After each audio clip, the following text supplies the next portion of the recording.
Welcome to लक्ष्य वेद। आज है 21 जनवरी 2021 और आज 21 जनवरी 2021 से संबंधित करंट अफेयर्स के जो इम्पोर्टेंट क्वेश्चन बन सकते हैं हम लेकर के आए हैं। क्वेश्चन देखने से पूर्व हम कल का अभ्यास प्रश्न देख लेते हैं। हमने कल आपसे अभ्यास प्रश्न के तौर पर पूछा था कि हाल ही में इंडोनेशिया के किस द्वीप पर 6.2 तीव्रता का भूकंप आया है।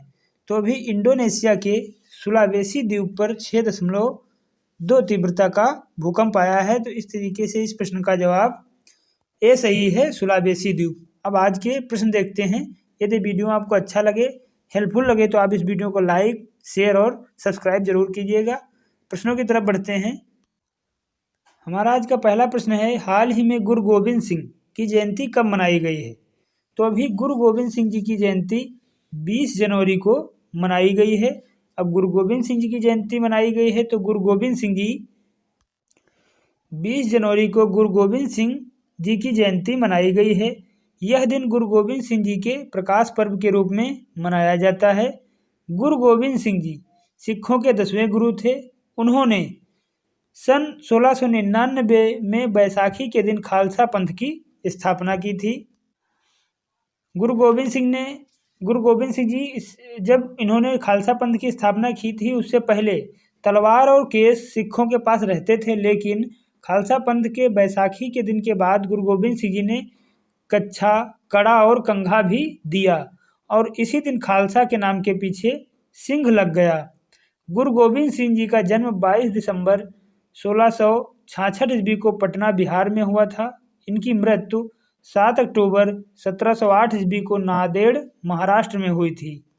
गुरु गोविंद सिंह जी के 1705 ईस्वी में गुरु गोविंद सिंह जी के दो साहिबजादे जोरावर सिंह 9 वर्ष जिनकी उम्र 9 वर्ष थी और फतेह सिंह जिनकी उम्र 7 वर्ष थी, इनको पंजाब के मुगल बादशाह औरंगजेब के सूबेदार वजीर खान ने इस्लाम कबूल न करने पर दीवाल में जिंदा चुनवा दिया था। तो इस तरीके से इस प्रश्न सी सही है, 20 जनवरी। अगला प्रश्न देखते हैं। हाल ही में किस देश में आइसक्रीम में कोरोना वायरस की पुष्टि हुई है। तो अभी चीन में आइसक्रीम में कोरोना वायरस की पुष्टि हुई है। अब ये चीन में हुई है तो पहले चीन को देख लेते हैं। ये देखिए मैप में, यही है चाइना। ये चाइना है, यहीं पर अभी आइसक्रीम में कोरोना वायरस की पुष्टि हुई है। चीन की राजधानी बीजिंग है। चीन की मुद्रा रेनमिनबी है और चीन के राष्ट्रपति शी जिनपिंग हैं। अभी ट्रंप प्रशासन ने हालांकि आज 20 जनवरी को कल 20 जनवरी को जो बाइडेन नए राष्ट्रपति के रूप में अमेरिका में शपथ ले लिए हैं, लेकिन इससे अभी तक ट्रंप प्रशासन ने अपने कार्यकाल के आखिरी दिनों में चीन के खिलाफ बड़ी कार्रवाई करते हुए उनकी 9 कंपनियों को काली सूची में डाल दिया था। तो इसके बारे में कोरोना के केंद्र चीन में आइसक्रीम में कोरोना वायरस की पुष्टि हुई है।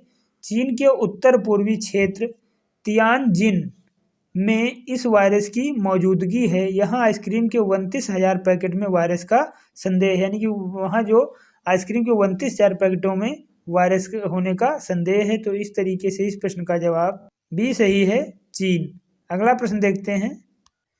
हाल ही में किस देश के प्रधानमंत्री ने G7 शिखर सम्मेलन के लिए भारत को आमंत्रित किया है।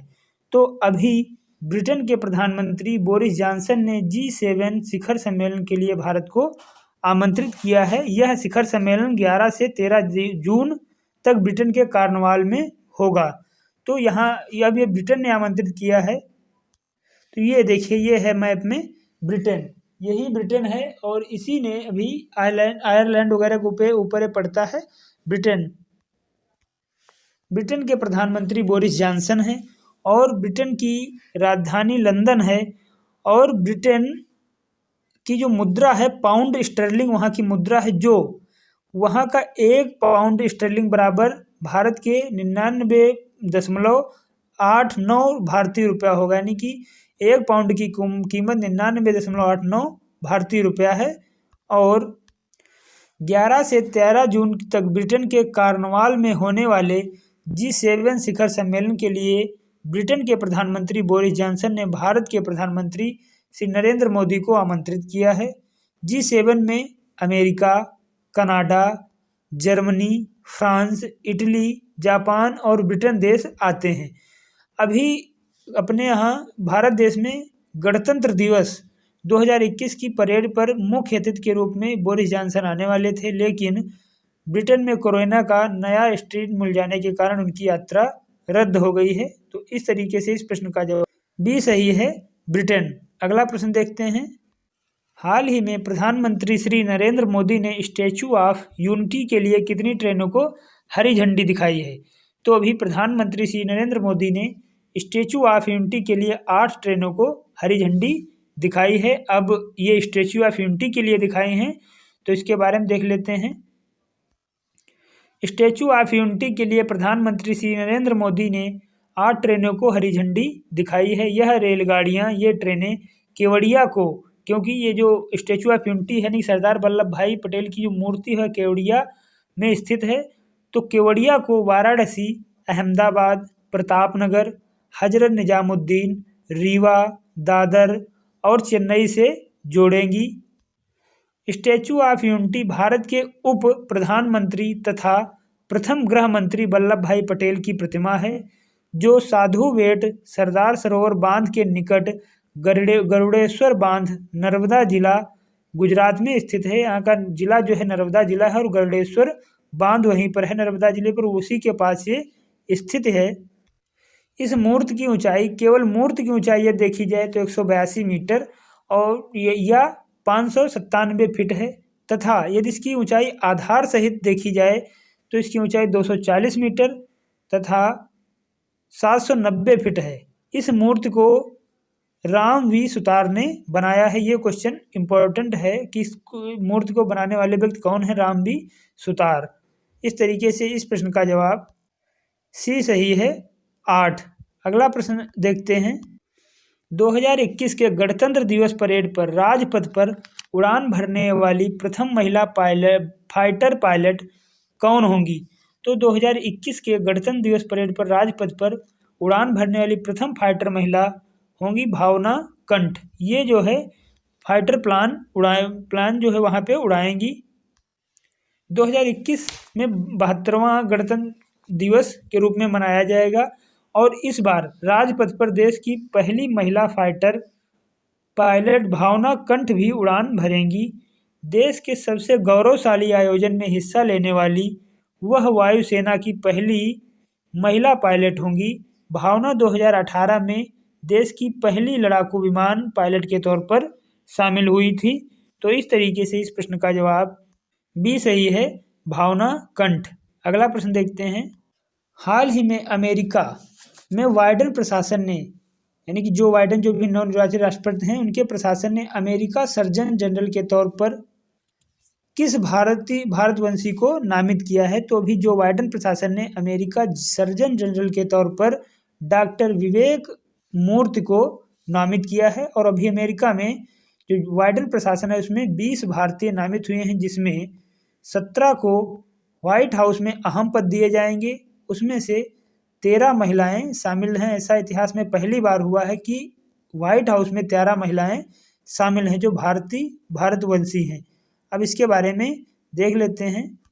ये देखिए मैप में है अमेरिका, ये दक्षिणी अमेरिका है और ये उत्तरी अमेरिका है, ये कनाडा है और ये ऊपर ग्रीनलैंड है। यही के भी नवनिर्वाचित राष्ट्रपति जो बाइडेन हैं और उपराष्ट्रपति कमला हैरिस हैं जो भारतवंशी हैं, भारत मूल की निवासी हैं।